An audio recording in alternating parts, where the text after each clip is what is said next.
Hi, everyone. Welcome in. Thanks so much for being here today. We know that you all have busy schedules, but we're really excited to see a great group of folks coming through. I'll give it a second to let everyone's audio get adjusted, and then we will get rolling.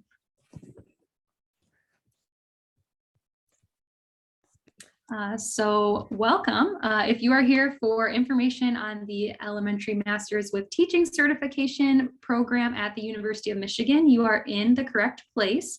Welcome. We're really excited to have you. I do believe that you all came into the meeting muted, but if you did not, just go ahead and take a second to mute yourself so that we don't have a ton of background noise while our speakers are going. But definitely it's a little bit of a smaller group today. So as you have questions, please feel free to either raise your hand and we can take you off mute, or go ahead and pop something into the chat and we'll be sure to make sure that that gets answered.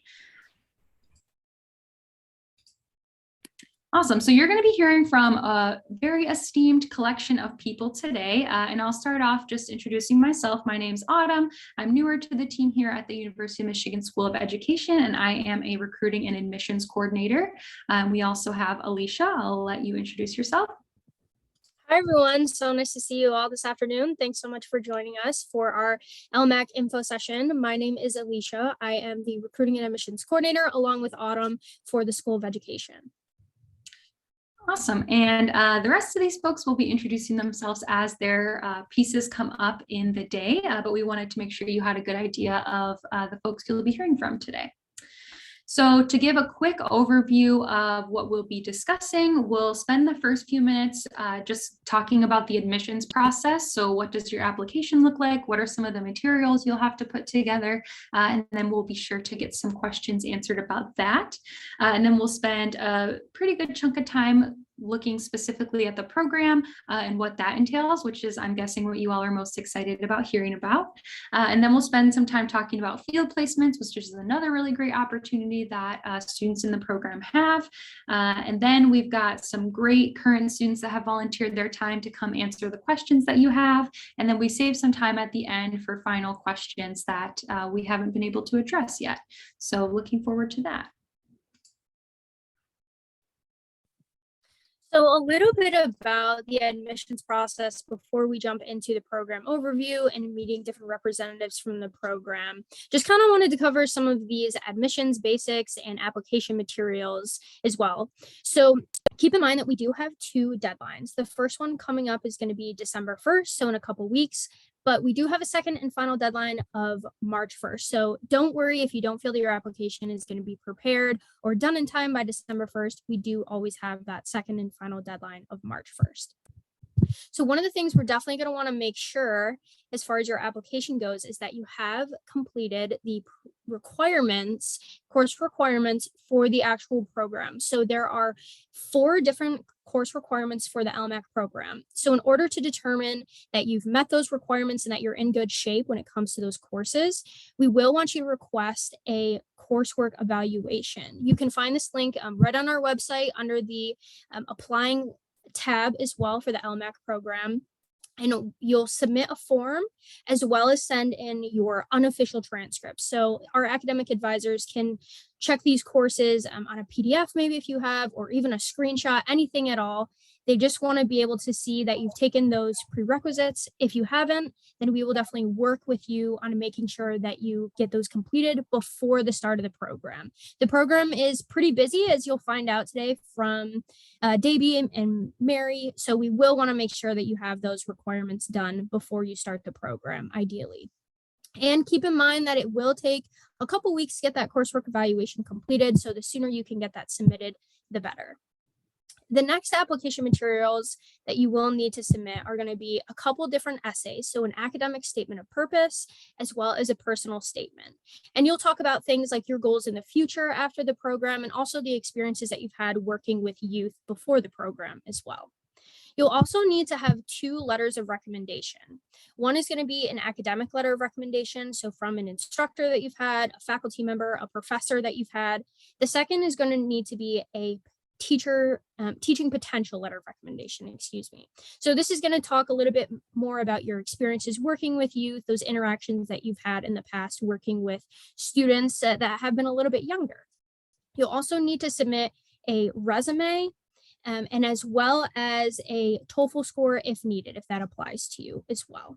So those are the main pieces of the application, and we will work with you to make sure that you have all of these pieces in to complete your application. If for some reason you're missing anything, we will reach out to you and let you know exactly what you're missing so you know where you're at in regards to your application.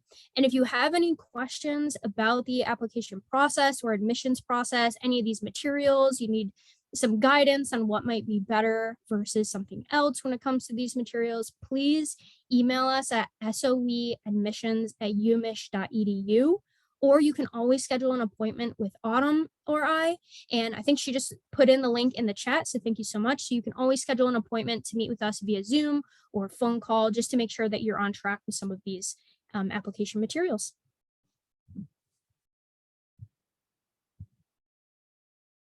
And I think with that, we'll be able to, if we don't have any questions, and we do have time for questions at the end too, and Autumn and I will be around, but we'll turn it over to the actual program so they can give you all of the great details and information about the Lmac program itself. Thanks, Alicia. Autumn or Alicia, could you turn on the share screen option for participants, please? I think you should be good to go now.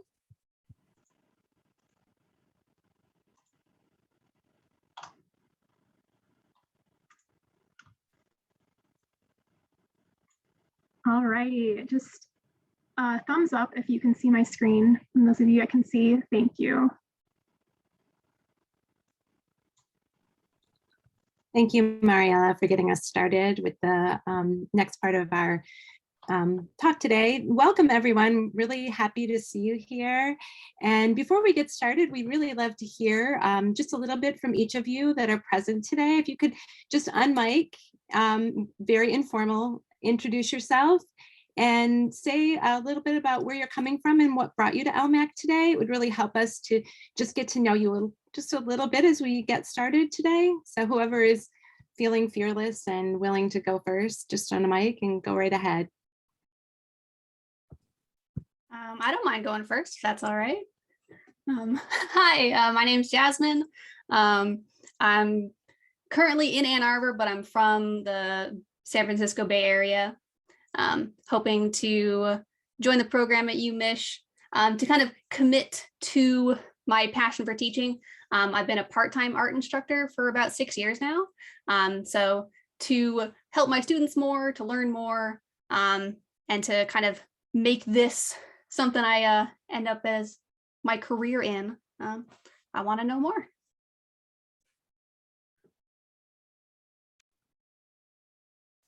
Thank you, Jasmine. Hey, everybody. My name's Jamie, and similar to Jasmine, definitely I'm looking to pursue a career in teaching. I've been teaching for the past 4 years in different capacities, but looking to progress in that and also receive licensure. And actually, I live in Ohio right now, and I'm at work currently, but I was really happy to be able to hop on the info sesh. So yeah, thank you. Welcome. Thank you, Jamie. Well, my name's Paige. I'm currently in North Carolina, but I'm originally from Michigan. I actually just recently had a whole career path change. I'm a preschool teacher, and I realized I kind of want to go more into teaching than physical therapy. So I'm now like kind of new to everything, but I'm trying to learn more about it. Great to have you, Paige. Thank you.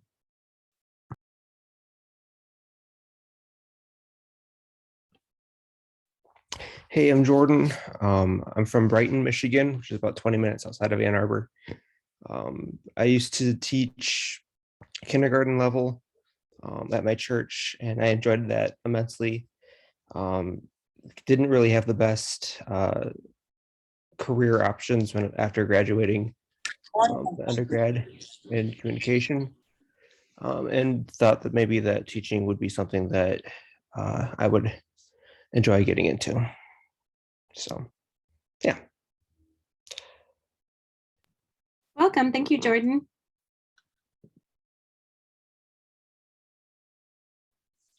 Hello, my name is Vanessa. I got my bachelor's in psychology from the University of Michigan. And after graduation, I worked with special needs kids in an educational and behavior management setting. And through that position, I realized that I wanted to pursue teaching younger children. Thank you, Vanessa. Glad to have you here today. Thank you.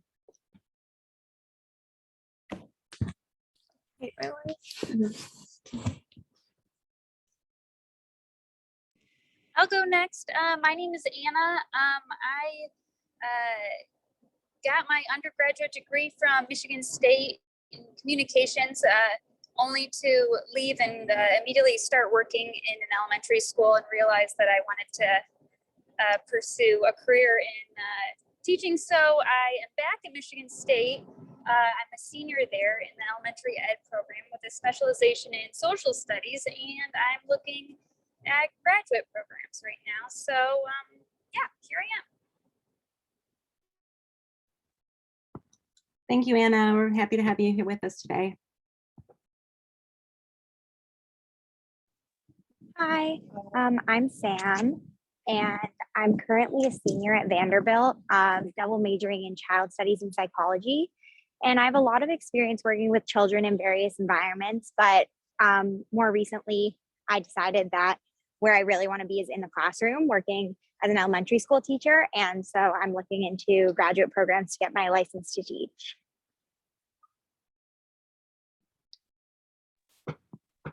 Thank you, Sam. It's great to meet you. Hi, my name is Shayna Williams, and I graduated from Adrian College with a bachelor's for secondary education for English with a minor in communications.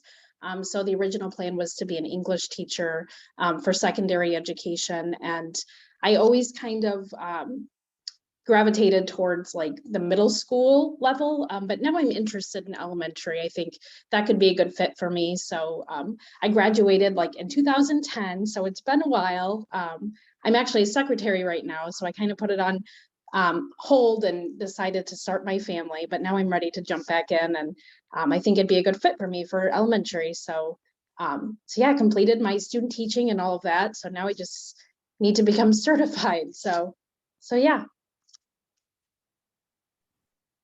Glad to have you with us here today. Thank you. Is it Shayna or Shanna? Shayna. Shayna. Okay, got it. Thank you. Yep. Hi, everyone. This is Gloria, and nice to meet you here. I originally from Shanghai, China, but immigrated to the States for over 10 years. And I've graduated from college for almost 15 years. And currently, I'm in Michigan.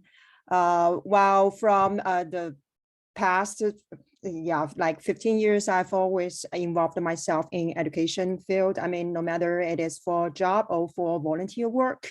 And so before the COVID-19, I focused myself in summer camp, and meanwhile, I still teaching English writing or Mandarin writing, and some other like creative concept courses with young children, especially the elementary aged children. And after COVID-19, these couple of years, I mean, yeah, since 2020, yeah, I mostly be a tutor for the local students here in the States, like a one-on-one tutor. And I think I got calling to be a professional teacher. That's why I'm here, and hope I can learn more in a systematic way and be a more professional teacher, and gaining some chance for myself to be in elementary school. So for me, I think I got talents in dealing with children. I love sharing all of my experiences with them. And yeah, thank you. Thank you, Gloria. Thanks for being with us today. Mm-hmm. Right.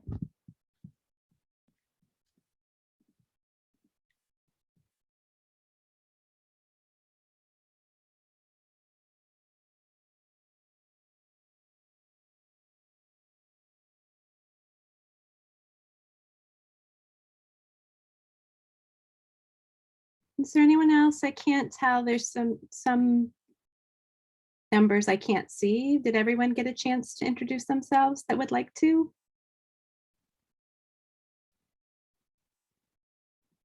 Okay, if somebody else joins or if we miss someone, please feel free to just unmic and jump in. Thank you for joining us today. We're really excited to talk with you about LMAC, our Elementary Masters in Certification program.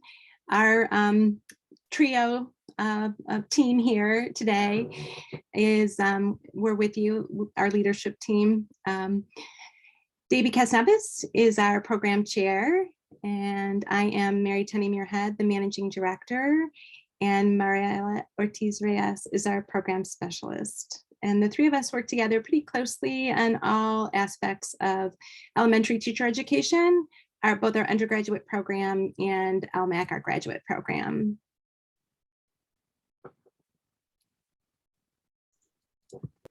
Thanks for the introduction, Mary. It's so nice to see you all today. Before we jump into program-specific information, we just wanted to start off our session by sharing a screenshot showing two of our resilient teaching interns, mentor teachers, and elementary students, and to give you a glimpse of what a classroom adjusted to during the start of the COVID-19 pandemic. Prior to the pandemic, we often expressed the importance of the teaching profession, education, students, the world of teaching. And in our constant reflections in the state of the world with the COVID-19 pandemic, the importance of schools and teachers has just magnified. And so this LMAC program that you're considering applying to, or some of you may have already applied to, will place you in an ever-evolving, crucial profession that ultimately promotes children's learning and in the future of our societies globally. One thing to highlight about this master's and certification program is that at the end of the program, you'll be certified in 2 grade bands. And this is unique and relatively new. This started off this year. The grade bands include pre-K to 3rd grade and 3rd grade to 6th grade, with a new opportunity to teach in pre-K, which is something that our program hasn't historically done. And this year, 2021, is the first year we've implemented the pre-K placement. And so moving forward in this session, you'll learn more about what placements look like and what content you'll be learning within the 2 grade bands. Good afternoon. I'm Davy Casnabas. I'm the chair of our program, and it may be interesting for you all to know that I happen to be an LMAC grad myself from 1999. So I have this really wonderful opportunity to have this full circle experience in my career of starting in the LMAC program as a student and now being back in this role, having this real honor of being a program leader, thanks Mariela, in a program that I love very much.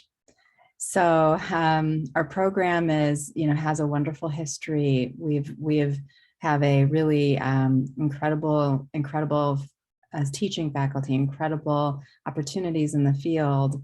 We've done really great things for a very long time, but we have some things that are new, as Mariela just referred to, and so I want to speak with you. I'll speak with you a little bit about some of the new aspects of our program.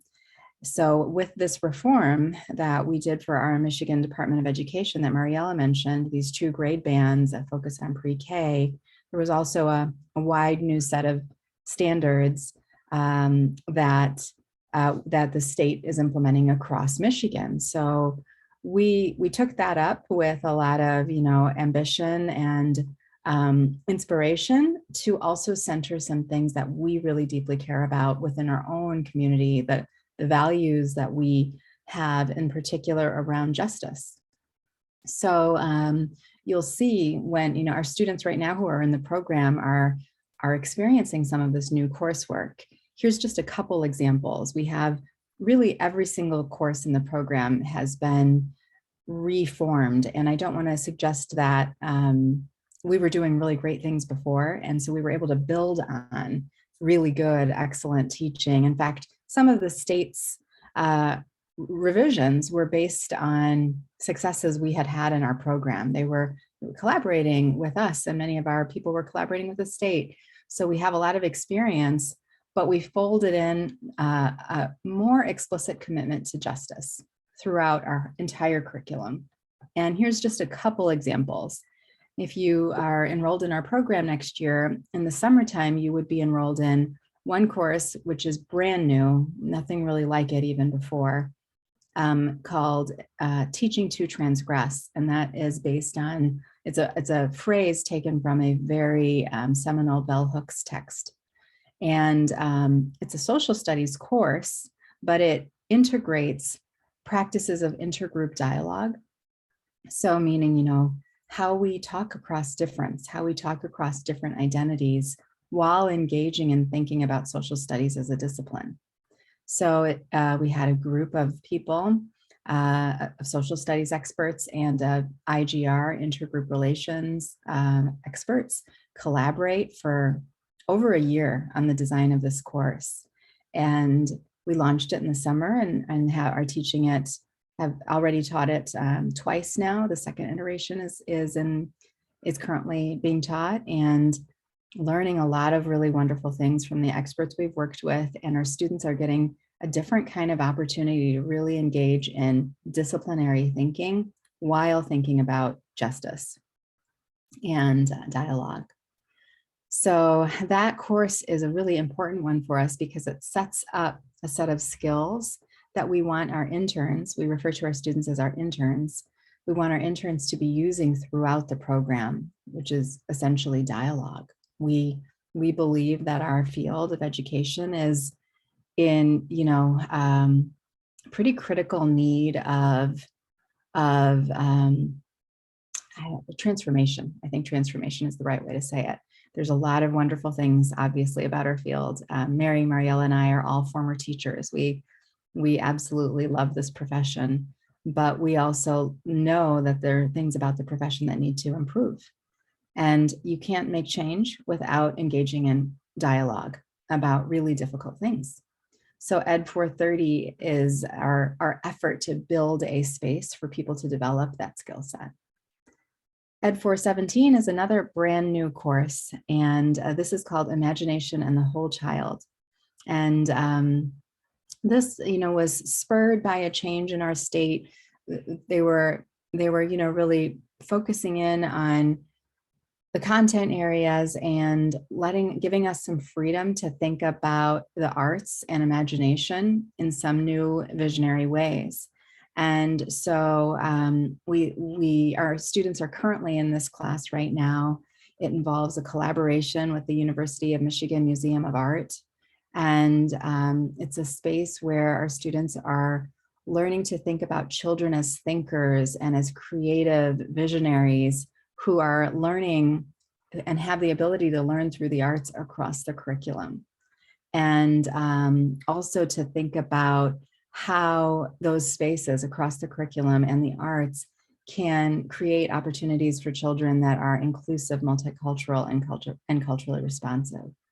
So these are just sort of, we just wanted to give you a taste, you know, of a couple courses that are pretty different.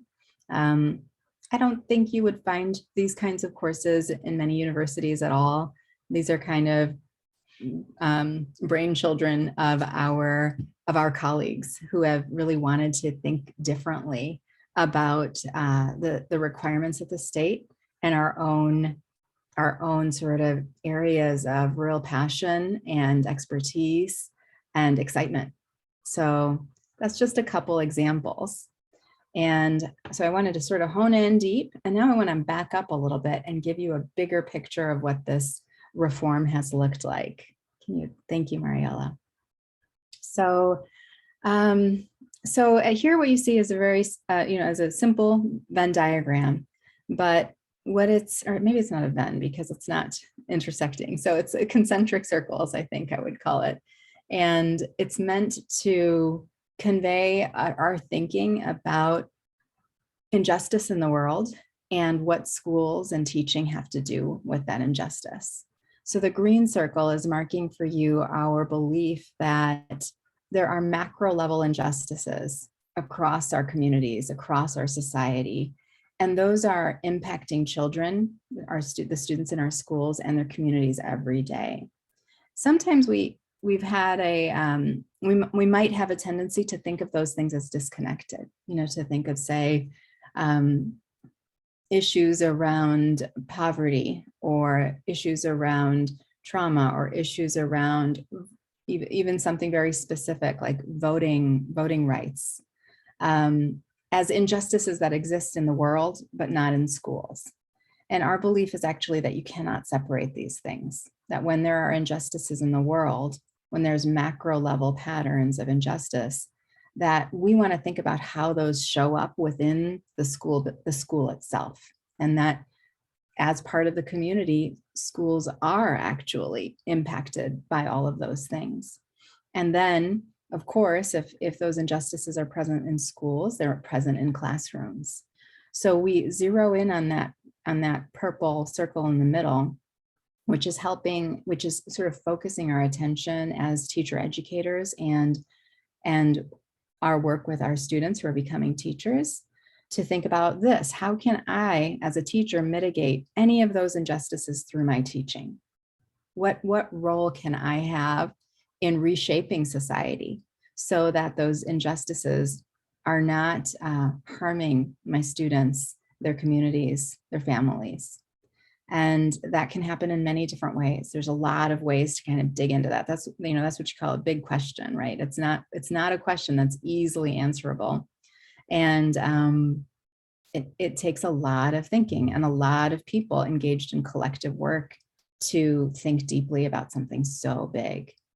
And so on the next slide, you'll see here that purple circle from the previous diagram is kind of lifted and centered here. So basically the question is, how can I mitigate injustice through my teaching? And this is really an essential question that every single instructor in our program is working on, that they are seeking to engage their students through many different ways in thinking about this, very worthwhile question, the kind of question that you can work on as, life's work for many, many years. And so people are purposely taking up this question in different ways, from different lenses, from different angles, from different content area teams. So you'll have a math class that thinks about this question, a science class that thinks about this question, a class focused on social and emotional learning. All of them are working on issues of injustice and digging in slightly different ways. So here you just see a set of the smaller circles surrounding it are what we think of as sort of like conceptual tools for how people dig into this question. And we think a lot about these 4 different colors. We think about opportunity, representation, power, community, and how whatever the space is, the content area space of a course, an instructor might come into it in a different way.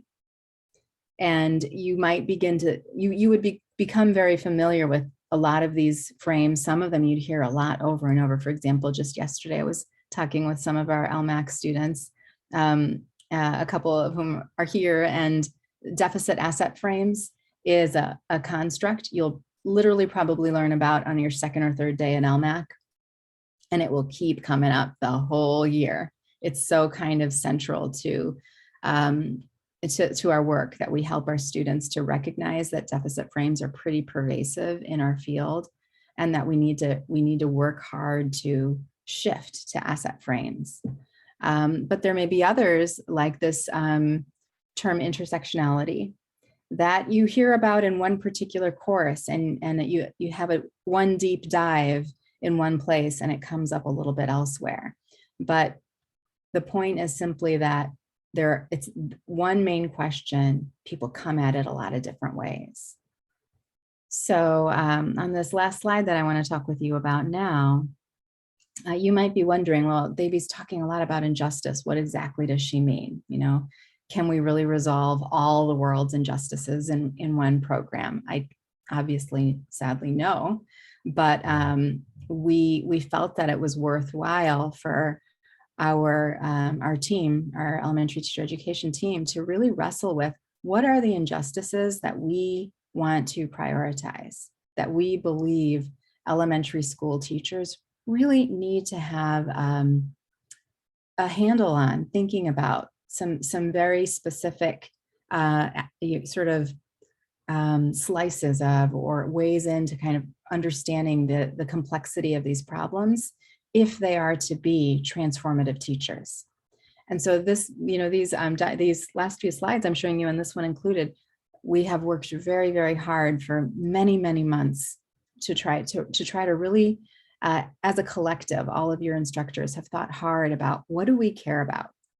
And here you see that we've nominated these 6 topics. And I know they have kind of long labels, and we put a lot of work into naming these things in very explicit, clear ways. And so the names might seem a little bit long, but there is a reason for that. We found it was important to be specific. And there's another point here, which is that you see the 3 boxes on the top are kind of long. And what the point there is that those 3 topics, we see them showing up differently in different subject areas. So this weaponization of data and testing, for example, it might look very different in mathematics than it does in literacy. So those are subject specific areas that we're focused on. And then across the longer 3 rectangles, we think of those as cross-cutting or foundational priorities that kind of cut across all areas, that the marginalization of families and communities is an injustice we see happening across all content areas, across all parts of the school day. And so we think about them and work and lean into them a little bit differently. So these terms, I'll just name them for you and give you a quick, like 1-sentence definition of what we mean by each of these 6 things that we have as a department decided to really lean into. By weaponization of data and testing, we're referring to this real press for data in our field. And the way that data, is used can be very, very useful, very powerful, very empowering, but it can also be harmful. And we have found that it's critical to name both of those things and to really identify when data and testing spaces are being used in harmful ways against children and families. The second subject-specific injustice is the hierarchical and exclusionary constructions of ability and intelligence. And what we mean here is that our field has a history actually of excluding children by finding ways to sort of sort children into groups, and those can actually be very racialized. There's evidence that sometimes our kind of sorting mechanisms map onto other identities, and thus are exclusionary. And we have to be careful and thoughtful here, because there are ways that we have to also give children different kinds of attention, but we want to be pushing back on harmful sorting. The third one, distorted, erased, and misrepresentative subject matter and materials. Here we are interested in helping our students realize that the materials they use and the subject area construction itself can sometimes be highly problematic. It can be false, it can be distorted, there can be critical erasures that marginalized different groups and children. And that might look very different, say, in the social studies than in literacy. So those are some of the subject-specific areas. Cross-cutting, we have these 3. I've already spoken to the marginalization of families and communities. Again, this very typically maps onto different identity groups, race, class, gender, the sort of family structure, things like that. And when families are marginalized, when communities are marginalized, we know that children are harmed by that. this normalized and harmful control and punishment of Black and brown bodies. This is this very important topic that we take very seriously about how, in particular, Black and brown children are facing disproportionate levels of punishment in schools. And we try to extend past thinking about the school-prison nexus or school-prison pipeline to also just thinking deeply about how children's bodies are seen, how they are hypervisible sometimes, how they are invisible sometimes, and how that maps onto different identity groups. Lastly, we're very interested in thinking about the pervasiveness of whiteness in schools and that's its impact on the identity development of children and teachers. So, you know, and by whiteness, we refer both to white identities, white people, but also the norms of whiteness and how schools typically have operated in ways that reproduce sort of patterns that are based in white ways of being. And that has an impact on really all children. And so we dig into that as much as we can as well. So I know that wasn't exactly brief, but we want you to know that these topics here are very important to us, and your instructors would be working very hard to help you dig deep on these kind of thorny topics from day one right through the end of the program. And they really are what we see as kind of our area of hope, what kind of help us to really be very clear about what we envision for a better future for schools and the teachers that we graduate will be working in those schools. So I think now I should pause before handing it off to Susan. Is that all right? And just see if we have any questions. Susan, is that okay with you?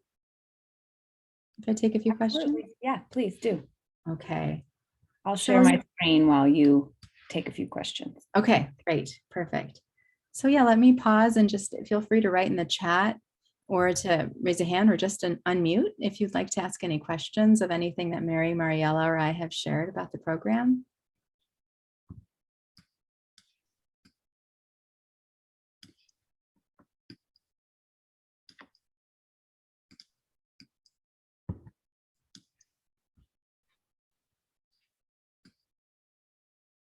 Well, it seems like we might be all right. Please don't hesitate. You know, we're going to be staying here, Mary, Mariella, and I, throughout the session today. So there'll be other opportunities for question asking, and we'll be sharing with you even more a little bit later. When and if questions arise, we're here, and you also have our contact email for Alicia and Autumn, and any of us really, you could always write to, just if things come up that you'd like to learn more about. So I want to pass now to Susan Atkins. Hello, everyone. Thank you so much for joining us. My name is Susan Atkins, and I work in the LMAC program. Currently, I'm teaching one of the literacy courses that our LMAC interns take.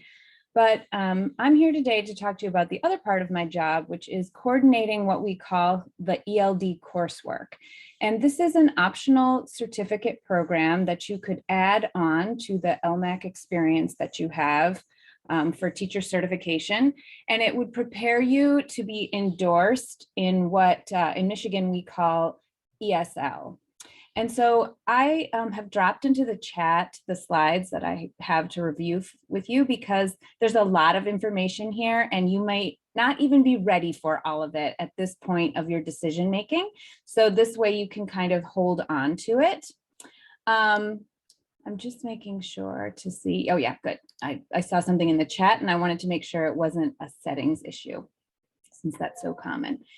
So here on this first slide, you can see that I've linked our current program description. So again, lots of information here, maybe too much, but at least you'll have a place to go if something comes up after this presentation is over, beyond just contacting me.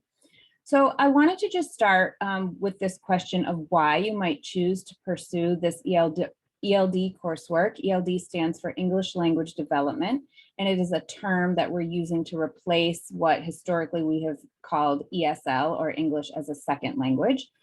And linked in this title is actually a very quick article that you could scan if you're interested.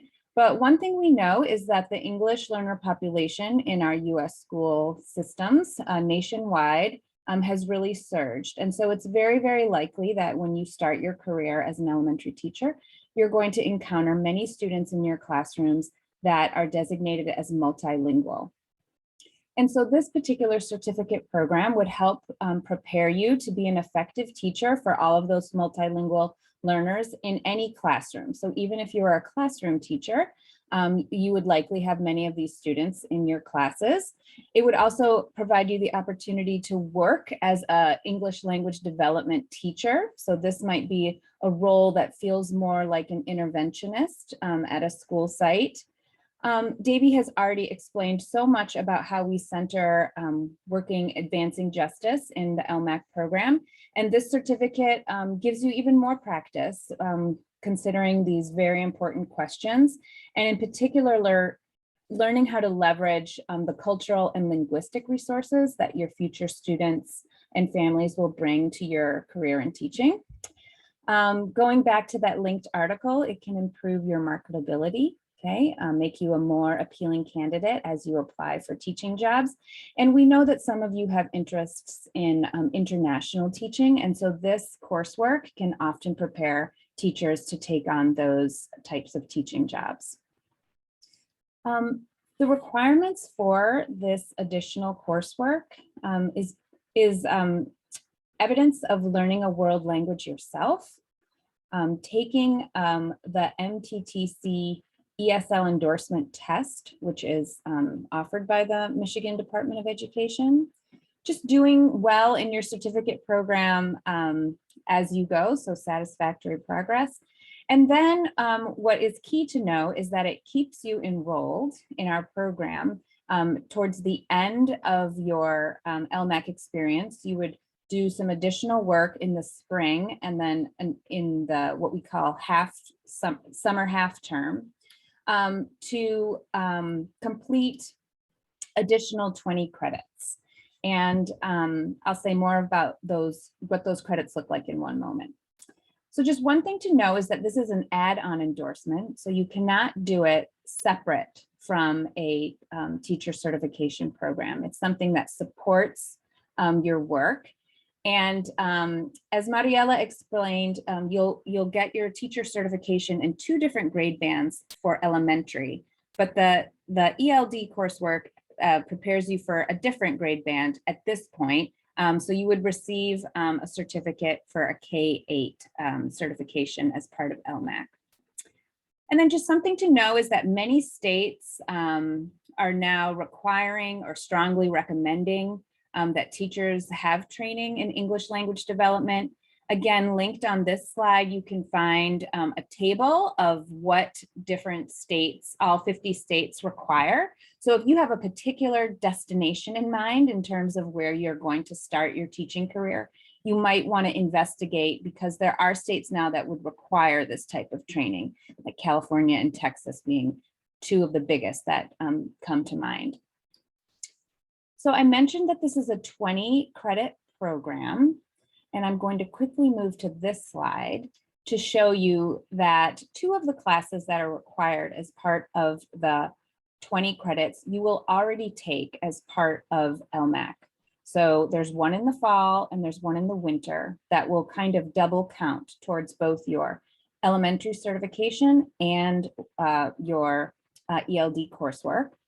And so you see that leaves 4 classes that you would work towards, 1 in the winter, 2 in the spring term, and then a practicum, which is typically been teaching a summer school program where we partner with Ann Arbor Public Schools and we teach 3rd through 8th grade multilingual learners here in our local school community.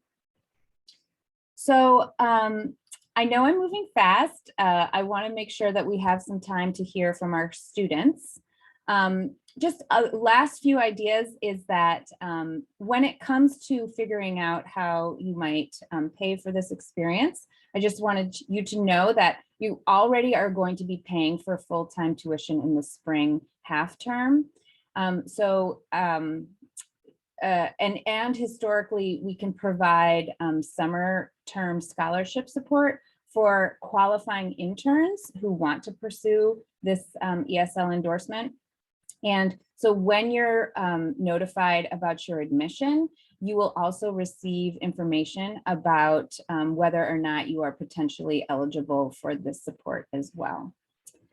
I'm heading towards my last slide where you'll see my contact information, because I really would encourage you to just reach out directly to me if you have further questions. But here you can see on this slide that we just have gotten a lot of positive feedback from our interns who choose to stay on and do this additional coursework. And here you can see some experiences, some quotes that have come from our recent graduates. And also you'll get a chance to speak to some of our current interns right now, but if you would ever like to speak to somebody about their experiences with the ELD coursework, I'm happy to arrange that for you. So on that note, here is my contact information. This is my email, my phone number to call or text. And if you're ever in Ann Arbor and happen to be in the School of Education, I've also listed for you my particular office. And if you do choose to do this additional coursework, there's nothing to do in terms of your application to LMAC as a certificate program itself. But once enrolled as an LMAC student, then you will be contacted by me in late August, where I will give you an additional application to notify me that you're interested in doing this certificate. So you don't actually have to worry about applying to this portion of your program until you've actually already been enrolled as an LMAC student. So that's just something to know. Okay, so I am going to now stop. That was my fast and furious plug for this additional coursework. And as we get into questions, I'll hang around too to see if there's any that are specific to what I shared. Thank you. Awesome. Thanks so much, Susan. I know Alicia and I just met with Susan earlier this week, and we learned a lot about the program. So I'm really glad that she was able to kind of give you that first point of view perspective as well.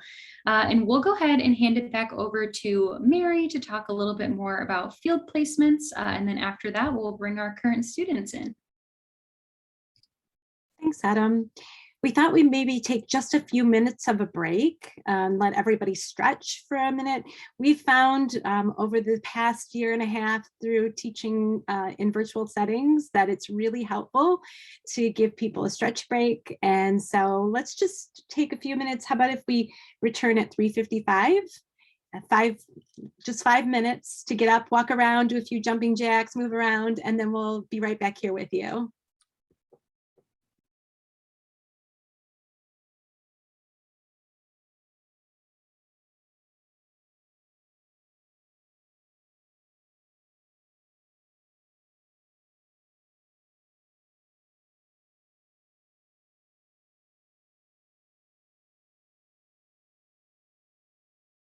Started. All right, the recording is in progress. So glad to see you here today. So we're going to talk a little bit about our the component of our program, one of the main components that sets us apart, I think, from other programs, is that we have a field placement from the very beginning of the program right to the end. You're always working with children. We're always in the field, we're in classrooms, and it's a very important central part of the work that we do. In combination with the justice priorities that Davey talked about with such grace and care, we are dedicated to putting those priorities into practice and in classrooms with children. So right from the very beginning of the program, we start off with what is called the Summer Learning Institute.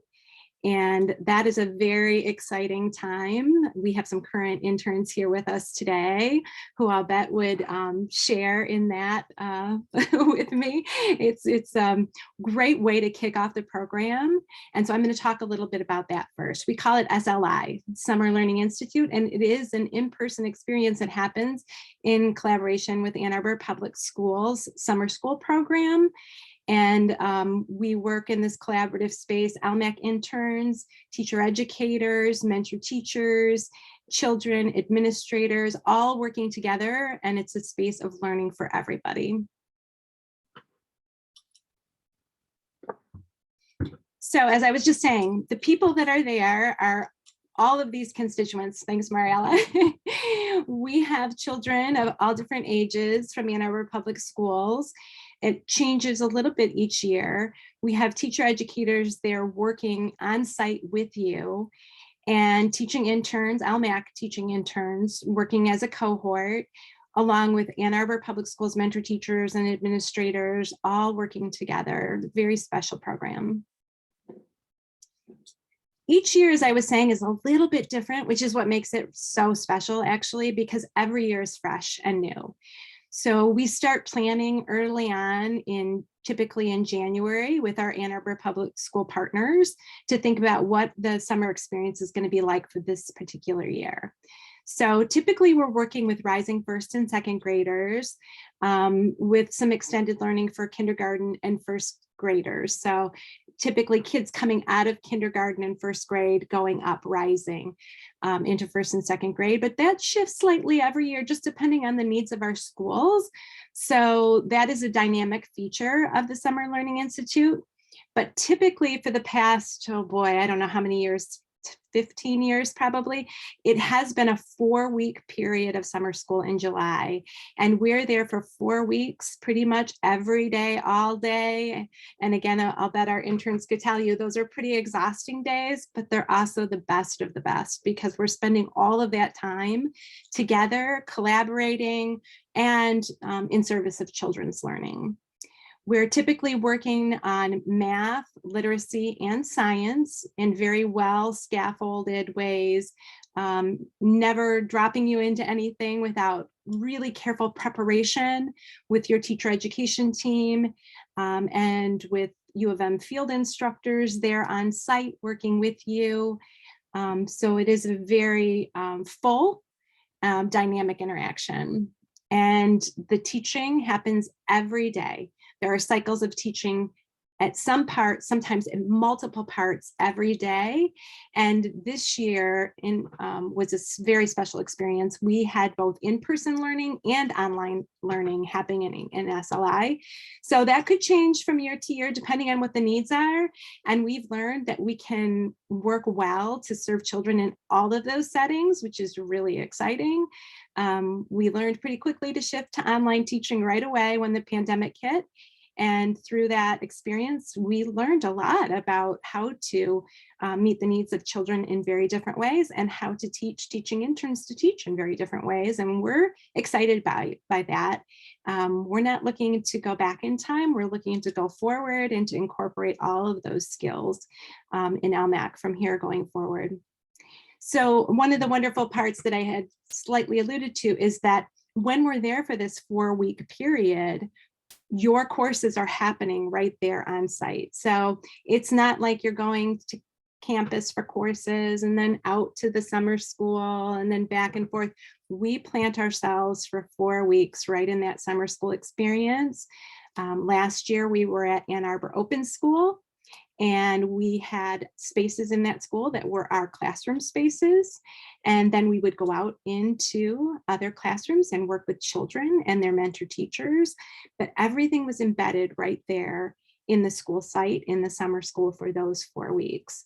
The location changes from year to year, but we have a group of schools within Ann Arbor, depending on where they decide to have the summer school, that we do this really careful work. And it is really, we think of it as really being learning for all. It is not only learning for teaching interns and for children, but it's also professional development for the mentor teachers that we're working with. So we're working very carefully to collaborate and partner so that everyone involved in that summer school setting is learning.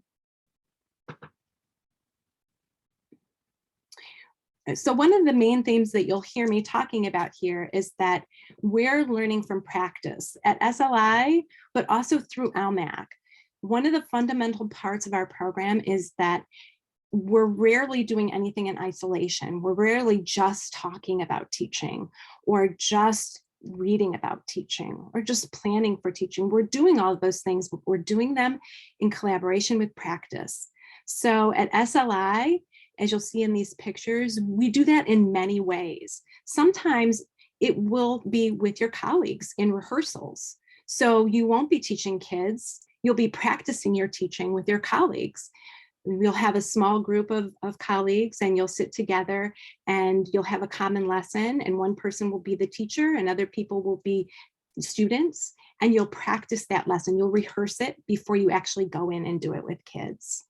And then we'll debrief about it.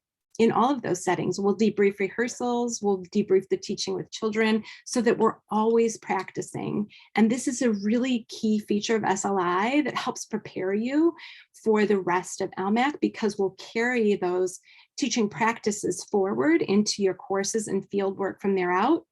We also use video a lot. So we'll start from the very beginning, video recording your teaching, both in rehearsals and in work that you do with students, so that you can watch it and think about it after you're out of the teaching setting, so that your instructors, your course instructors, your field instructors can also watch it later and give you very careful, substantive feedback about the teaching that you're doing. And the beautiful thing, a lot of beautiful things about SLI, but one of the most beautiful is that you can take that feedback and apply it the very next day to your teaching, because you'll be teaching every day. And so those subsequent lessons will be informed by conversations that you'll have with your colleagues, with teacher educators, with field instructors, with mentor teachers.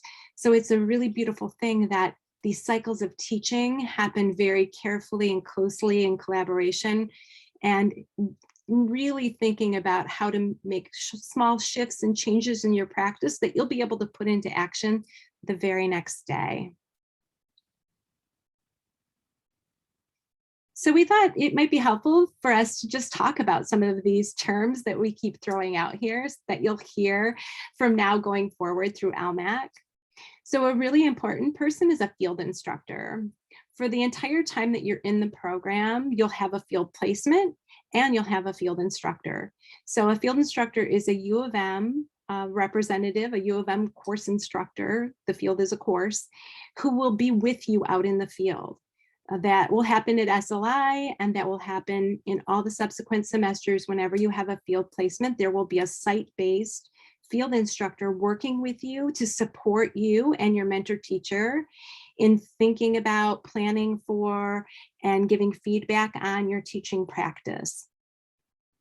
The mentor teacher is the person that you'll be working with who is a practicing teacher. So in SLI, we are working exclusively with Ann Arbor Public School teachers. And then in your year-long student teaching placement that happens in the fall and the winter semester, you'll have a mentor teacher. And we typically partner with Ann Arbor Public Schools and Ypsilanti Community Schools. It just depends on the year, if we're in all one or both or one or the other. So your mentor teacher will be a person who will help to guide and support your practice and is the practicing teacher in that classroom. We often say AAPS, so that's Ann Arbor Public Schools. And we spend a lot of time in Ann Arbor Public Schools, starting out in SLI, and then for year-long student teaching placements. And also, some of our courses are embedded in classrooms in AAPS. So you might have a literacy course that actually takes place at Mitchell Elementary School. And so we find lots of ways to just make sure that your program is infused with experiences with kids, with students, with mentor teachers, with administrators, with children. It's very important to us. So it goes beyond your designated field placement to the ways in which we engage with partners for embedded coursework and other opportunities to get you experiences at all those different grade levels that we talked about, that you'll be certified to teach in those 2 grade bands. SLI is Summer Learning Institute, and that's an important one. That's your kickoff to the program, really foundational part of Lmac. Canvas is one of the platforms that we use across courses to organize coursework and anything that comes out of a course. We also use it to programmatically as a place to store important documents and information and notifications for you. So Canvas is something you'll get used to right from the very beginning. Athena is another platform that we use a great deal right from the beginning of the program. It's a video platform. So that is a platform where, say for instance, when you're out at SLI, you'll videotape yourself teaching, and then you'll immediately upload that video to Athena. And it's a platform that has all of these wonderful tools for you to then narrate your practice and share it with others. It allows opportunities for your colleagues, for teacher educators, for course instructors to give you feedback on your teaching without being present in the moment, or even if they are, going back to it and having a way to really focus on particular practices that you're working on. Teaching interns are what we call you once you're in our program, and Lmac 25 is what you would be. So we don't number it by the year that you're in, we number it by the number of cohorts that we've had. So this will be the 25th year that Lmac has been in existence. Pretty exciting. Davey, which Lmac did you say you were in? Lmac 1. Lmac 1. Right. Yeah. A little story. I was a graduate student instructor when Davey was in Lmac 1. So we've been together a long time. Yes. So you can tell we love it. We haven't left each other yet. So questions, any questions that come up for you about anything really? It can be about field placements, it can be about SLI, it can be about any of the things that we've talked about. I'm happy to take a few minutes to do that.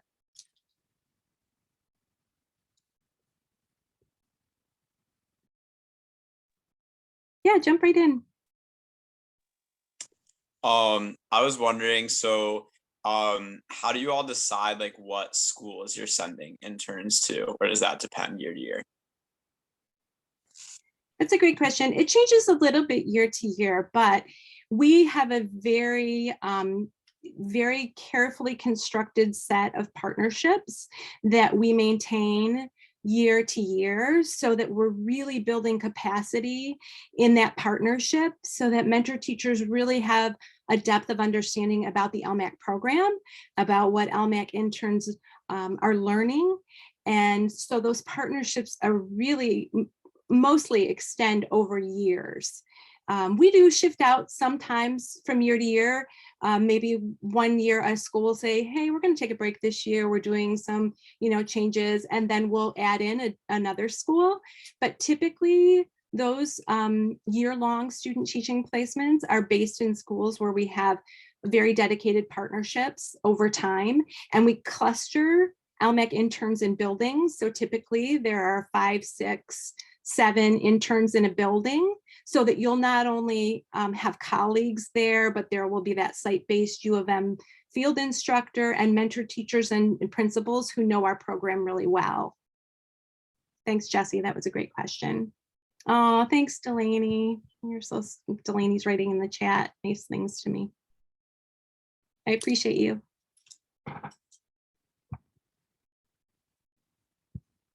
Anybody else? I guess I have kind of a general question, but what would you say are traits of past successful Lmac interns that you'd like to see in future students?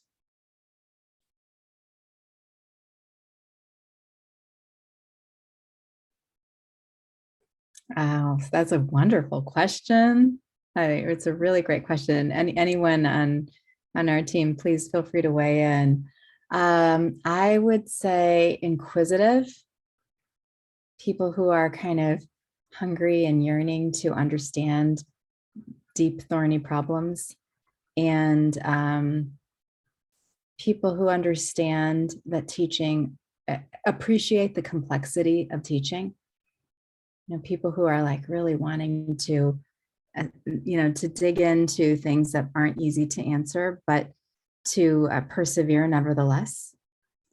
And then I would say people who are collaborative and sort of, not just sort of collaboration in kind of the generic way that we sometimes talk about collaboration, but collaborative in terms of really appreciating learning from others, appreciating the opportunity to hear about others' experiences and to grapple with why we have different experiences.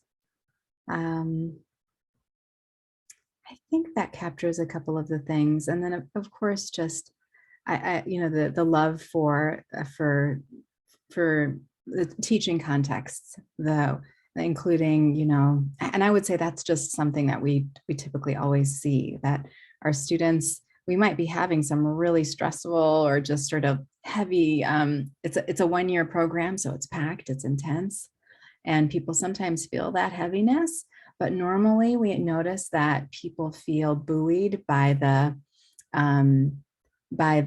joy of being in schools. And so that's something that, you know, that I think is a shared trait of most of our students. When people aren't feeling that, we know that there's really something that, you know, something is amiss. And that could be many things. It's what it might be, but most of the time we find people are really joyful about being there in their field placements. Does that help, Jasmine? Yeah, definitely, for sure. And I know other people might have questions, but can I ask a follow-up about that time commitment? Would you say it's practical for students to be able to handle both this program and a part-time job? Or would that be pushing it a bit far? I would love for Mary to weigh on this too, to weigh in on this. I think it's been done, but it is very hard on students. There are particular moments when people sometimes have a little bit of a break. And what's been a more productive method is to find short-term work in those breaks. We wouldn't say you cannot. We know that people have different financial situations, and we would try our very best to help someone navigate those. But it is more than a full-time job being an LMAC student, I would say. So that typically the schedule is something like 8 to 4, 8 to 5, with normally one day that goes later, sometimes 2 days that go later.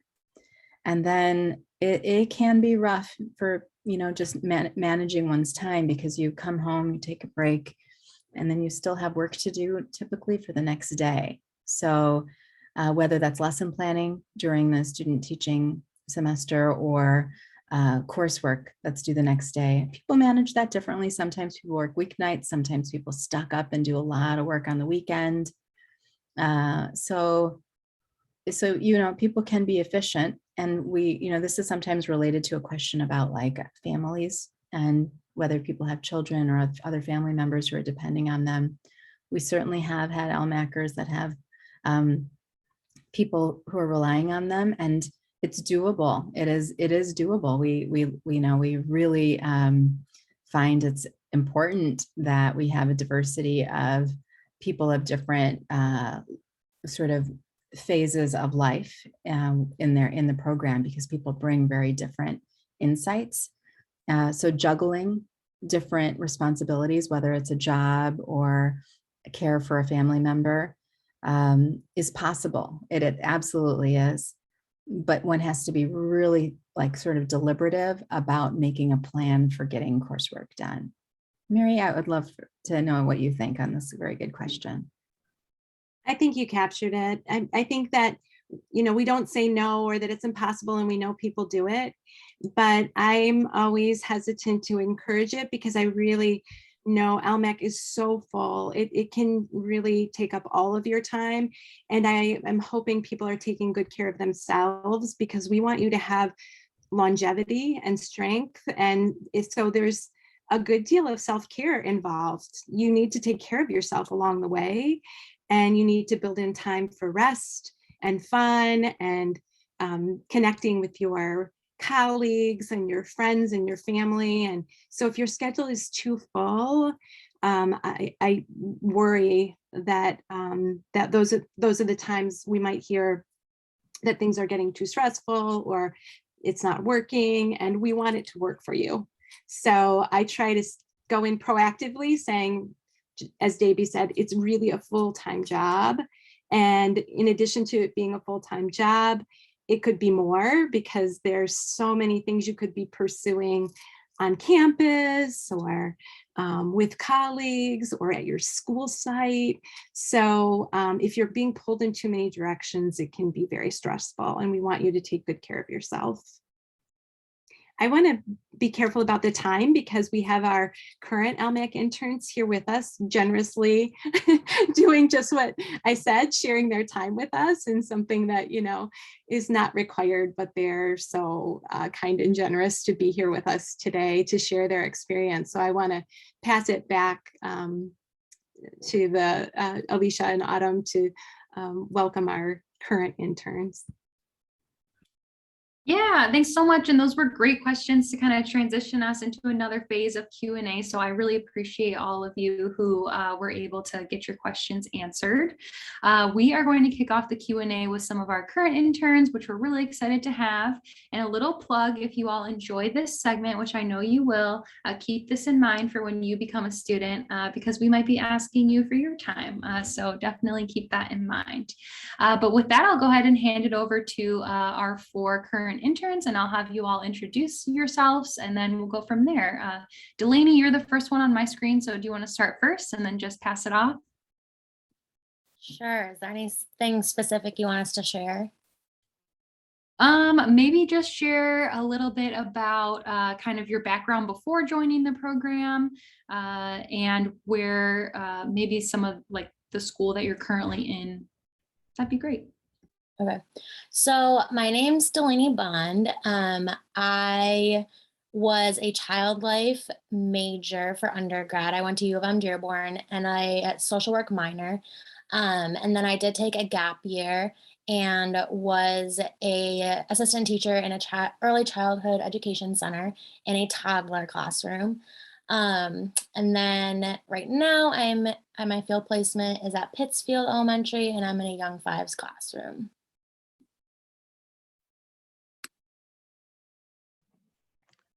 Hello, I am Suleiman Kazi. I did my undergrad here in UMich. So I did my undergrad in political science. So I didn't do it in education. I pivoted into education during the pandemic, and I was doing very similar to Delaney. I was assistant teaching, and I was floating around classes, and then I got really interested into this program. So now I am working with 5th graders. Before I was working with like younger so like kindergarten, 1st grade, and then I was like, okay, now I want to see what it's like with 5th grade. And so I got to explore that at Patton Gill Elementary School.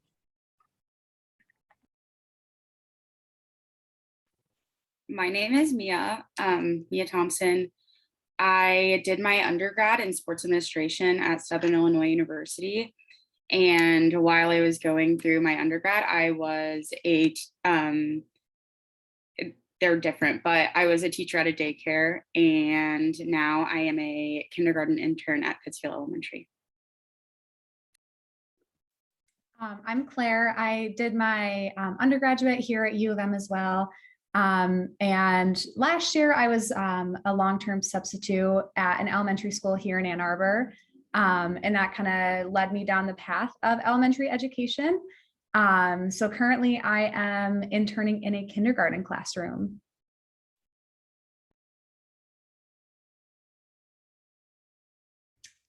Awesome. Thank you all for introducing yourselves. A lot of different experiences, so that is exciting.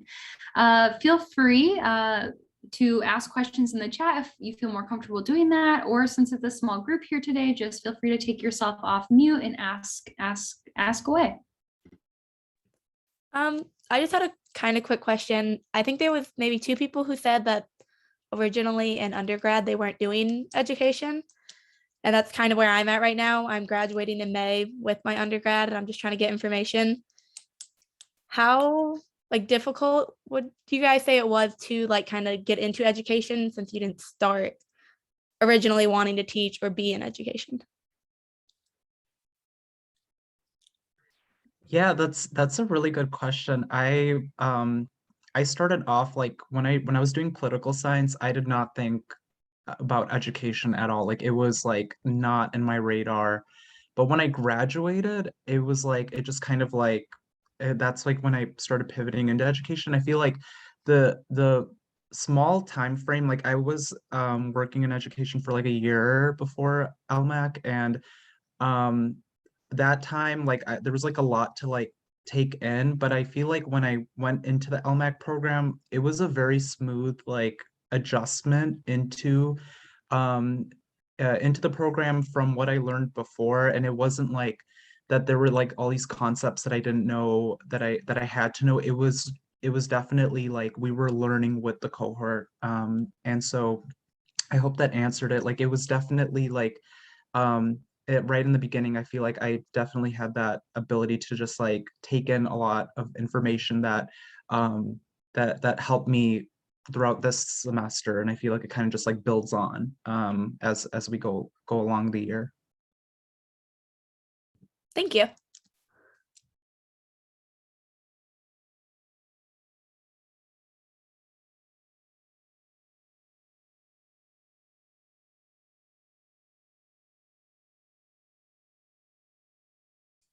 I feel like I've asked a lot of questions so far, but I did have one for the interns, if that's okay.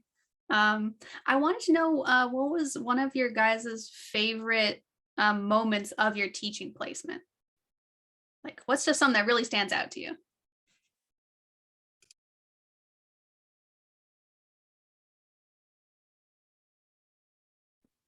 I can answer. For me, it's just been getting to meet the kids in my classroom and getting to interact with them. And we, last week we started kind of 2 days in our placement. So that's been really fun to be there more frequently and see their personalities and see just how resilient they are despite COVID and we've had to switch between virtual and in person. And this is a lot, for a lot of them, this is their first experience in school because I'm in the young fives. So it's just fun to see them and interact with them and watch them learn and grow over this short amount of time so far. So that's my answer.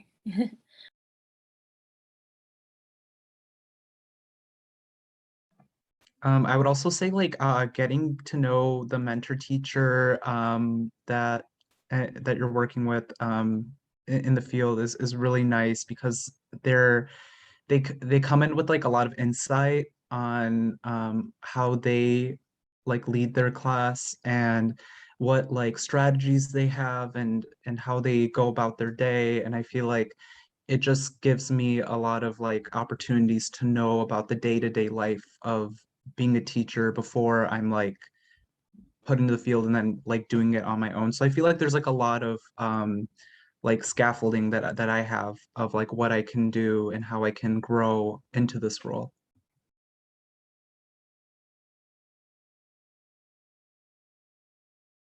Are we all sharing?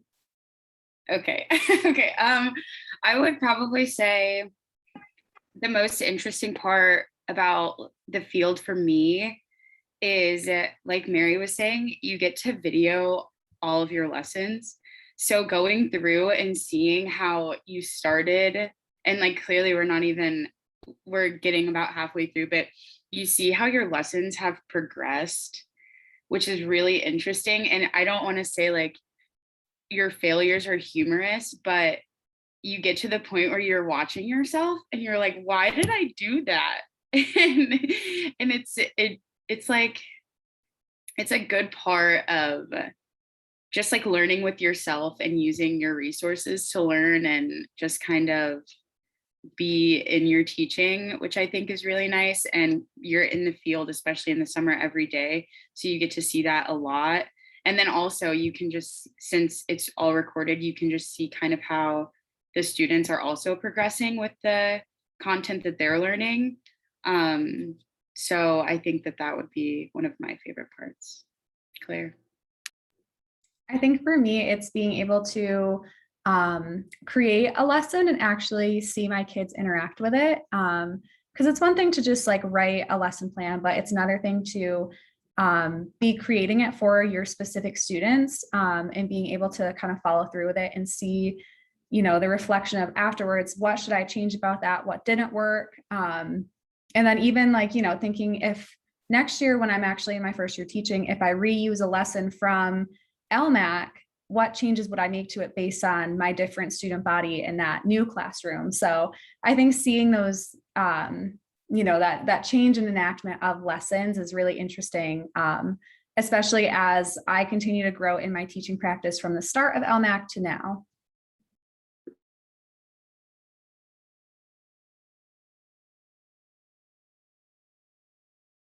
I have one more thing to add. And something special about this program is that you're in your placement the full year. So you get to see, like, you get to help your mentor teacher set up the classroom before the students come. You get to like bond with your mentor teacher, and then you're there the entire year. So you get that full year to like experience being a teacher with kind of like training wheels on. So I like that too. Thanks you guys so much.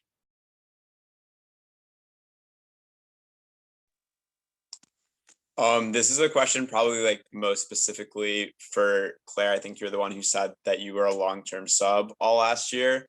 So I've been a long-term sub for PE, the pandemic or like last year's COVID year. And then I was a PE teacher at SLI and now I'm teaching PE again. In what ways was like having that experience as a long-term sub like been helpful in Lmac? And in what ways has it been maybe like challenging? Because I think of like being a sub, you know, they just need a lot of subs. You're in there and maybe you don't have a lot of guidance. I know like I'm lucky at my school. I have 2 coworkers who are both Lmac grads. So like whenever I'm having an issue, I just like go to them and ask them for all their advice. But how has that been for you transitioning to being in the program? Yeah, I actually found it was really helpful. It made me, I can tell like going into the classroom, I feel so much more comfortable in front of kids. And so I started last year on virtual school with AAPS, and then we shifted March into in person. So I kind of got both sides of the coin.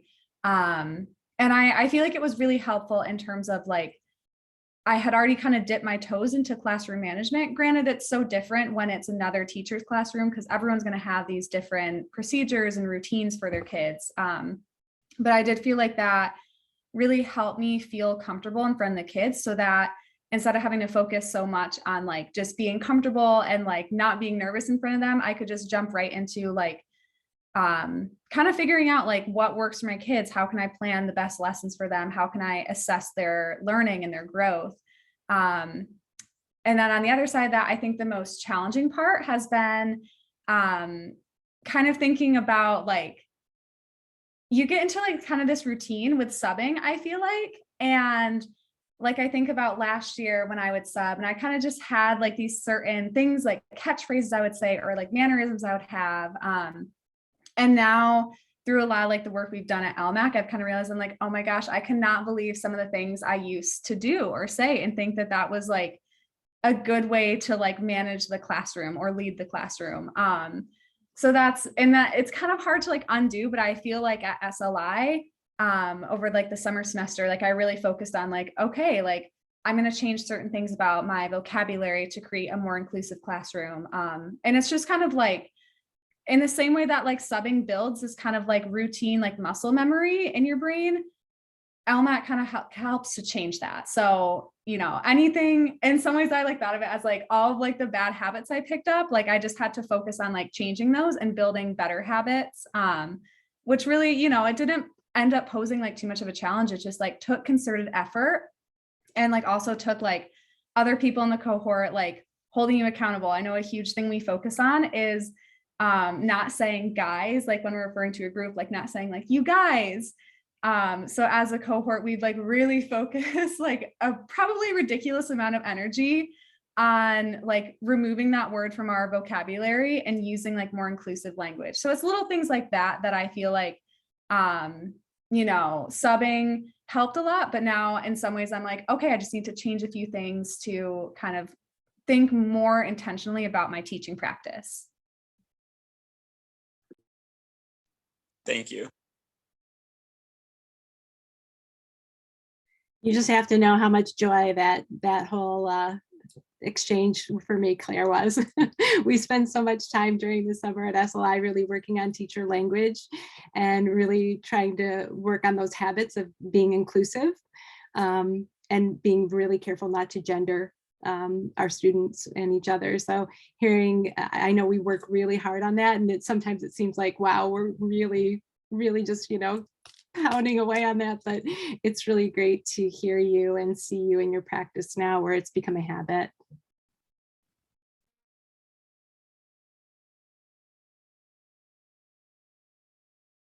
Mary, I think there was a question in the chat. It looks like it might be more for... Thanks, Delaney. Yeah, so there's a question from Jordan. Thank you for catching that. About the statement of purpose. I'm not sure if there is a particular length on that. I would say, and please chime in other people who read applications. For me, when I'm reading applications, I'm always looking for a good fit. So, you know, being very honest in your purpose is really important, because we want people to be in LMAC who are a good fit for LMAC. So you've heard today a lot about our program. You know probably a lot more about our goals for around justice and equity, and the way that we embed practice, rehearsals and feedback. All of those things are central to LMAC, and we want people here who are a good fit for our program and for you. So we want it to work for everybody. So I think being very honest and writing about what your goals are, and if they're a good match for us, we'll see that. And that word length recommendation is about 500 words. So we know that's not a lot to work with, but do your best and try to stick around that 500 word limit as well.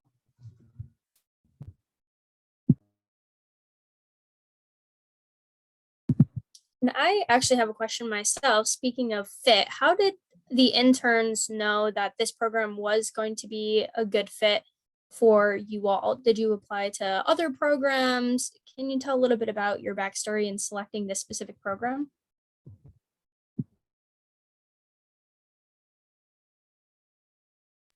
Yeah, so I can go first.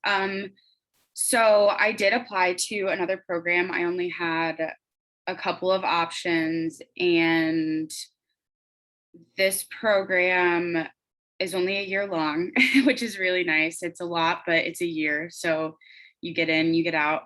And we have a lot of resources in terms of funding, from what I can understand, as to scholarships and whatnot. So it ended up being affordable, and just after some of the sessions and the conversations, and so like the sessions like these, just the content of the program itself was what led me to really zone in on Michigan and pick this program.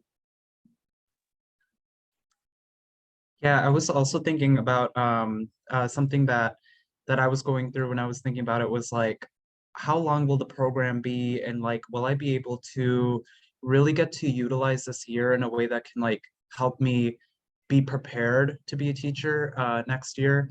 And I feel like that was one of like the main deciding factors for me, because I did my undergrad here. So I was like, this is such a familiar place to me. Also, the fact that it's 1 year was a huge pull factor.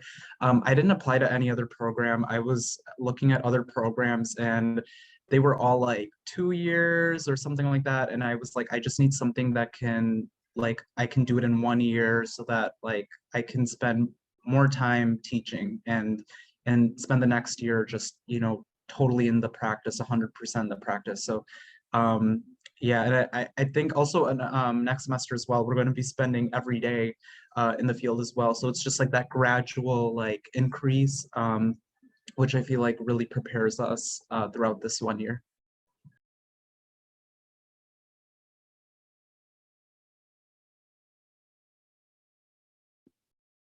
My reasoning was similar. I did not want to have to go back and get another bachelor's because I changed my mind senior year. So this was like the fastest option for me to get a higher level of education, as well as do student teaching and get my certification all done in a year. So I chose, this was my only option, but I chose this one. My decision, it was kind of a split second decision. This was actually like not even my plan at all. This was the only school I applied to and had previously applied to PhD programs in information science, like completely different field, something I still love and I'm passionate about and will hopefully one day go back and do. But in that process, realized that I wasn't quite ready to leave teaching yet. And so I kind of realized I was like, okay, maybe I need to put that plan on the back burner for a little bit and focus on spending some more time in the classroom. So I actually applied to LMAC, like, I think 2 days before the application closed for good in like March or April, like it was like almost April 1st. And I mean, I'm sure my old principal who I worked with last year loves me for this, but it was spring break. And I was like, I need a letter recommendation like yesterday. So I applied like really split second. It was the only program I applied to. And I was like, if that door opens, then I guess that's what I'm going to do. But if it doesn't open, then I guess that's like, you know, it's not meant to be. So yeah, it was a very like split second decision. And kind of like brought me down this different path. But I mean, in many ways, I think like for me in my early 20s, I was like, that's what this time of life is for. Just like knock on a door and see if it opens. So LMAC was kind of just one of those doors. I was like, well, I guess I'll knock on it and see if that door opens. And it did. So I guess here I am.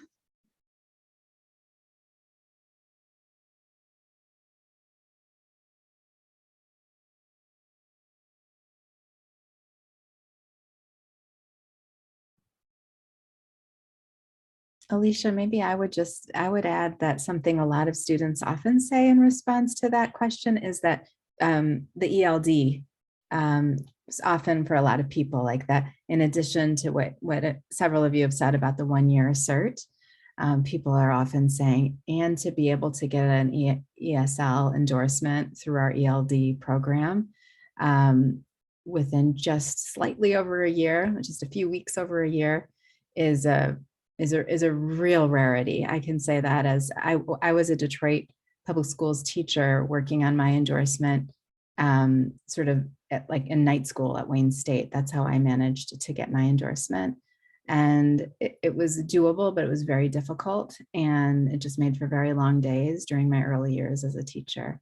So it's a rarity to have that folded into a certification program. So that was a good fit for a lot of people, I'd say. I would just add to that we often say, sometimes when people are feeling the weight of the program, I say to them, but you are getting a master's degree and teacher certification and ELD endorsement. And if you want, you can add on the trauma certification. There's also the trauma certificate, which is an additional piece that you can consider adding on, which happens through the program in seminar, like small chunks of time. So there is the possibility of that as well, which is, so it is it's amazing actually, the amount of learning, certifications and degrees that you can walk away with in a year. It's pretty, I think, life-changing.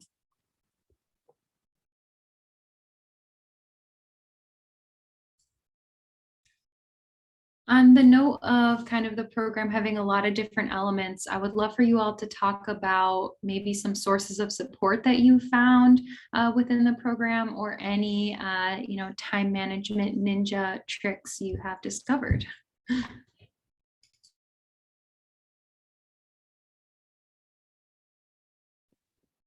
I can, oh, Claire, do you want to go? No, you go ahead, Delaney. Okay. The cohort, that has been my, the same signal. That's our me too signal. I could not do this program if it weren't for our cohort. You do everything with your cohort. You are basically with the same group of people the entire year. So you have all the same classes with them. Some of the people you're placed with the same. Yes, and Mary and Michelle and Davey and everybody. Our cohort has a group chat, and we are constantly messaging with everybody. What assignment is due? Whose birthday is it? Who wants to go to Taco Tuesday? Because we just need to escape. So I would say the cohort has been like my saving grace, because I could not get through this if it weren't for all of you. Claire, I'm so happy you chose this program. And Mia and Suleiman, you came to Michigan for this. So I'm so thankful for the relationships that I've built through this program. I would definitely agree. When Claire was talking, I messaged her and I was like, thank goodness you keep me kindergarten sane, right? So it's just like everybody, everyone, right? Like you turn around, and if your brain is going crazy, you just start talking and somebody's going to listen. So I just agree with Delaney. I think everybody's somewhat in your corner, and you just have to ask, and somebody will be there for you in some way. So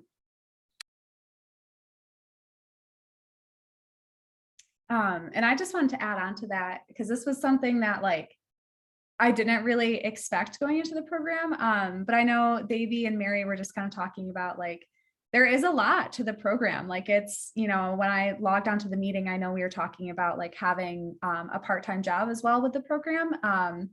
And just kind of the fact that this is a full-time job commitment, basically. And one thing that I've really had to learn and practice is setting boundaries for myself, so that I can keep myself sane and healthy, and not so overwhelmed. And that looks different for everyone, but I know for me, a boundary I set is I'm not going to do work past 8 p.m. because I know to get a good night's rest, I need to have time in the evening where I just sit on the couch and I read for enjoyment, or I sit and I journal, or I knit, just things that bring me joy. And can help my brain and my body just unwind before I rest. So really just learning what those boundaries are for yourself, so that you can kind of make sure that you're still okay. And I feel in some ways I'm this is a really important skill to learn for teaching, because right now, education is it's a time and energy consuming career.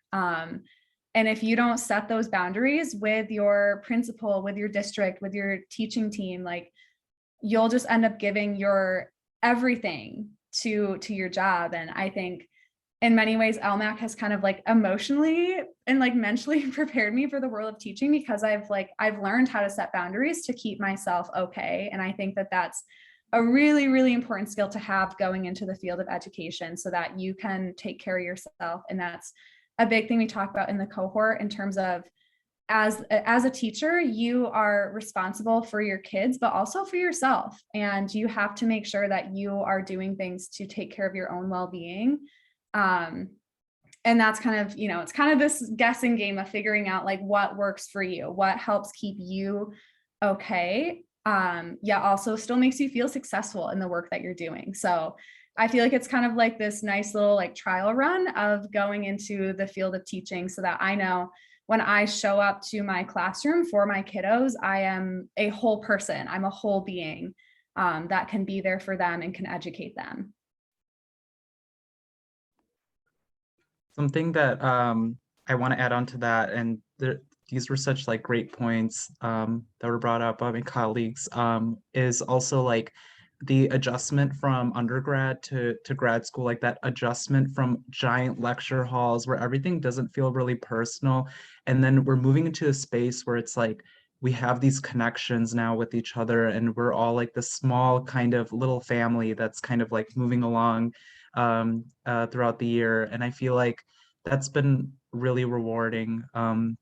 That feeling of like, I can rely on my colleagues and I can ask them questions and I can open up and I can like have conversations. And I feel like, especially when we take, one of the classes I was thinking about was like the class like in the summertime when we were focusing on like a lot of our like personal narratives and like what we've experienced. And I feel like that was a time when we were really like opening up with each other and like learning about each other and our roots and backgrounds. So I feel like it was really awesome that we had those opportunities to connect. And it's like, as we go along the year, we just get closer and closer together.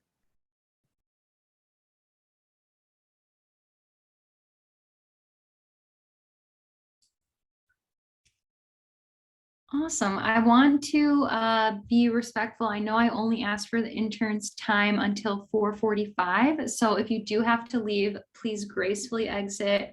We appreciate your time so much. But if you are able to stay, we'll just go ahead and roll into kind of the general question and answer. So I know that there was a question about the trauma certification that Mariella, you mentioned some answers in the chat. I don't know if you want to expand on that at all or if others have follow-up questions. Sure, thanks so much, Autumn. I just wanted to expand and clarify that the Trauma-Informed Practice Mini Certificate is an option that any LMAC student can add on. It's more of a choice. It spans over 3 courses that you can take typically in the summer term when you're during SLI, in the fall and in the winter. And I linked an informational web page where you can read more. And I believe at the bottom of that page, there's contact information. But of course, feel free to reach out to any of us who can point you into the right direction. It's an interdisciplinary program where education students work with School of Social Work students and nursing students to further their education and practice on in collaboration with trauma work knowledge. And that interprofessional collaboration is key because as educators and teachers in schools, you'll be working with social workers, you'll be working with so many other people aside from just teachers and administrators. So it's more of a mini certificate program and an additional add-on to the year that you have the option of taking.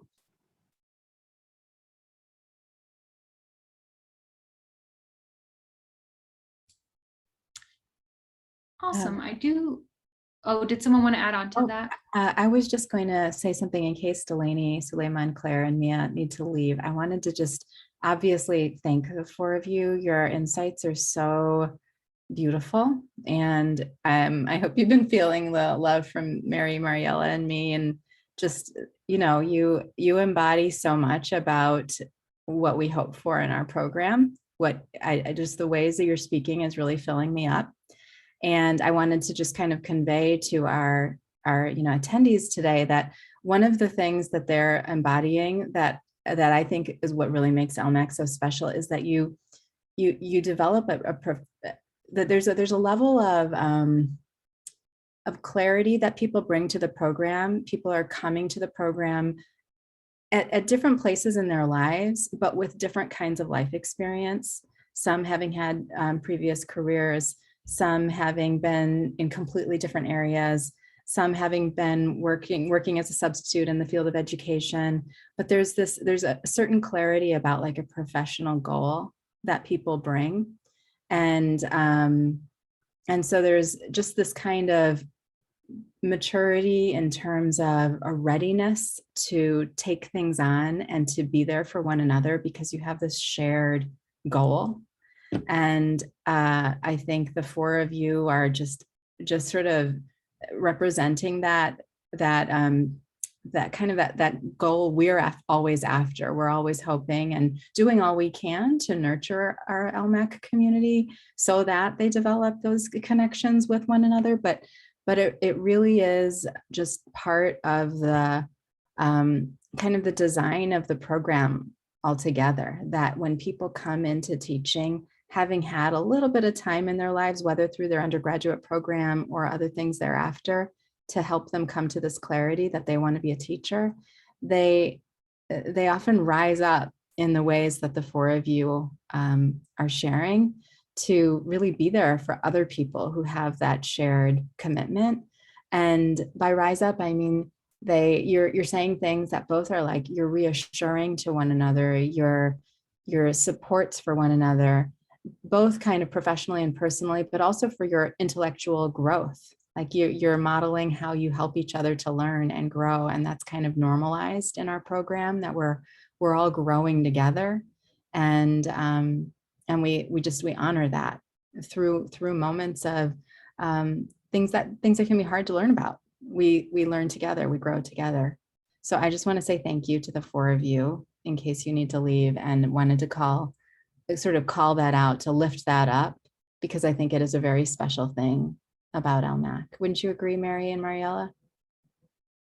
Oh yeah, I mean, my heart is full listening to the four of you, and in so many ways, seeing you embody this about LMAC. The cohort is such a special part of LMAC, the starting together and traveling together, learning together, growing together through hard times and beautiful times. As one of you said, like, you laugh and you cry together, and that means you're growing together and you're growing closer together. And one of the, I think another feature of LMAC that's really beautiful is that those cohorts typically don't go away. I know, like, in every cohort, there are friends that stay together over time for years and years, and they continue to get together, they continue to call one another and talk about their teaching and about their personal life, and they continue to have that connection over years and years. It doesn't go away, it's not temporary. So to hear you talk about it, I see the seeds of that and how it's grown already and will continue to grow, which is really wonderful. Thank you so much for being here. Appreciate each of you so much.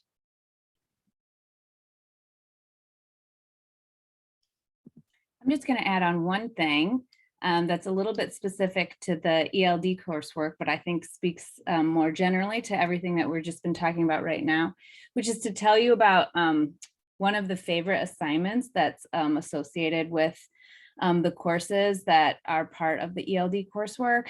And one of the courses that we teach is specifically about working with newcomer multilingual learners. So these are students that are very new to learning English and their families. And we have an assignment where we ask our LMAC interns to prepare a resource that will help all of us. So the audience for their assignment is the rest of their colleagues. And I luckily get to be one of those people too, as the instructor, to help us learn about what you know as an LMAC person about a particular language or culture, or we give them opportunities to research those things as well.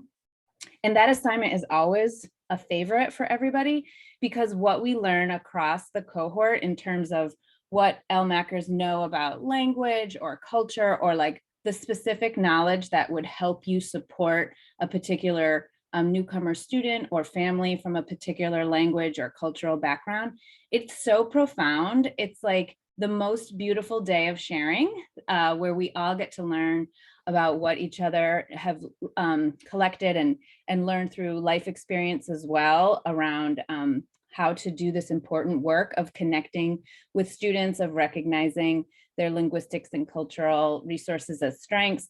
And it's like all the love that you're like feeling on this Zoom call maybe. I just also wanted to give you an example of how that gets centered through the coursework as well. And so That's just one. And for the 4 who are here, it'll be an upcoming experience that they can start thinking about early. But it's an example of how we are really recognizing the strengths of the cohort and what they have to offer as well. And through an assignment like that, we're modeling how teaching might look in the classroom as well, where we're really getting to know the strengths of our students and bringing those into our content instruction as well.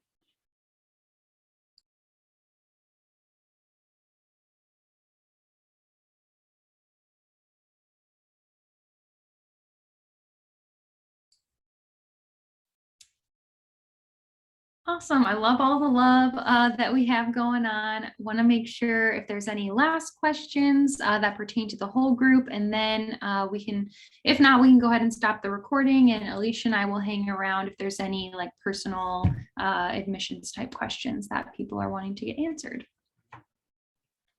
I just had another kind of quick one. I've talked to a few different programs, and I'm still, as I said before, I'm still trying to get overall information. Some programs I know you're supposed to kind of wait until you're fully graduated with your undergrad degree. So am I okay to go ahead and like apply and do everything since I don't actually graduate until May?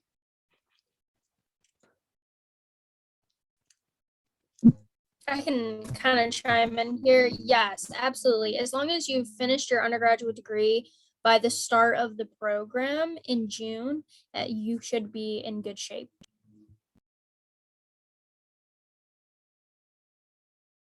Okay, thank you so much.